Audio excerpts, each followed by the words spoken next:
Hundreds of students, hundreds of businesses, but only a limited number of job openings. I can't imagine what the students are thinking walking into this many booths. It's very impressive. Busy day. Rose curriculum's pretty heavy, pretty packed, and you've only got a few hours for the career fair, but you always tried to make the most of it. A career fair can be an overwhelming experience, but it doesn't have to be. 3 keys unlock the secrets to a successful career fair experience: preparation, communication, and follow-up. It's very important to be prepared before showing up because you don't have much time. You want to put your best foot forward. The students that are not prepared, you don't spend as much time on them. You kind of courteous, kind, and then thank you for coming, and you move on. Ever since my freshman year was when I came to the career fair, when a lot of other students were telling you, well, I'm not going to the career fair because freshmen don't get jobs. And I was one that came to the career fair my freshman year and got an internship from the career fair. Another part of preparation is finding out which employers will be attending the career fair. Career Services can provide you with a list of companies and known facts about the companies. We like seeing how all the students are very interested in doing research before they come to us. So that also helps out. Some career fairs that we go to, people just stop by and don't know anything about the companies. Finally, make sure you have an up-to-date, error-free resume to pass out to employers. Sell your team working skills, sell your leadership skills. Even if you don't have industry experience, you didn't have an internship or co-op last year, put down your project work that you did in school. So show us some of the things that you really enjoyed working on so we know where you will fit into our organization. Keep in mind, you aren't the only one hoping to get something out of the career fair experience. Well, as a recruiter walking into this room, it's amazing to look around and see all of the booths and to know that we are just one of the many companies that are searching and recruiting the wonderful talent that is Rose-Hulman. This is a very important step. This is our biggest recruiting at Rose for the year. So if they come to career fair, if we have spots open, we definitely like to fill it with some of the positive people that we get from career fair. First impressions really are everything. Think of this first meeting as an audition. If you want the part, you have to prepare for the role. You need to know your lines, look the part, and just like an actor, rehearse, rehearse, rehearse.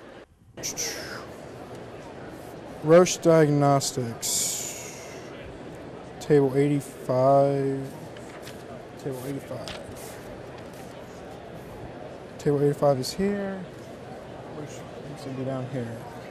All right, time to head off to Roche Diagnostics. The 1-minute commercial is a method used to practice presenting yourself to an employer. When taken seriously, this is another effective tool you can use to sell yourself to an employer, whether it's at the career fair or an actual job interview. Ask a friend or career counselor to pose as an employer while you act out the role of job candidate. Begin your commercial by introducing yourself. Hello, my name is Richard. I'm a sophomore biomed engineer here at Rose. Yes ma'am, and actually I plan on doing double degree with mechanical engineering as well. An actor would never audition for a role without knowing something about the production. The same applies to you. Are you familiar with our company? Not totally familiar. I've done a little bit of looking into it. I know you deal with stuff like diabetes. Familiarize yourself with the company in advance so you can show the employer you've done your research. I need to know a good reason why they're talking to me. You know, hi, my name is so-and-so. I'm interested in being an intern for you. Is there anything specific that I can get from this person in that 1 minute? The key thing here is enthusiasm. I mean, we want to find people who are motivated to work hard because they enjoy what they're doing. One of the key questions I always ask when I talk with a student is, what interests you in Rockwell Collins?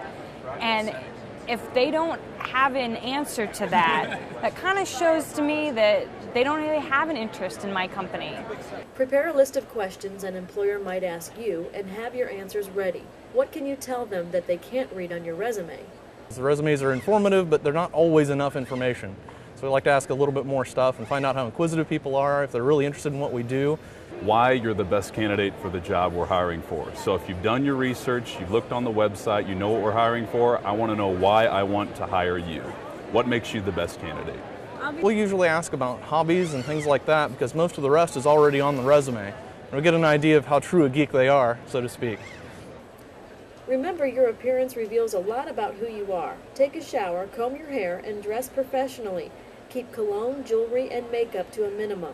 You want to look businesslike and conservative. The very first thing they see is you as a person when you walk up.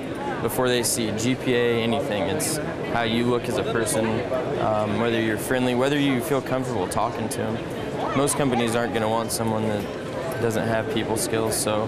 The last step is the follow-up. Believe it or not, the follow-up actually begins while you're still talking to the employer. Before you walk away, you need to do the following. Get the business card of the person you are speaking with. Ask the employer the best way to follow up with their company and who you should contact. Find out how soon you should contact the employer after the career fair. Remember, the average length of time it takes to find a job is 4 to 6 months, so the time to start is right now.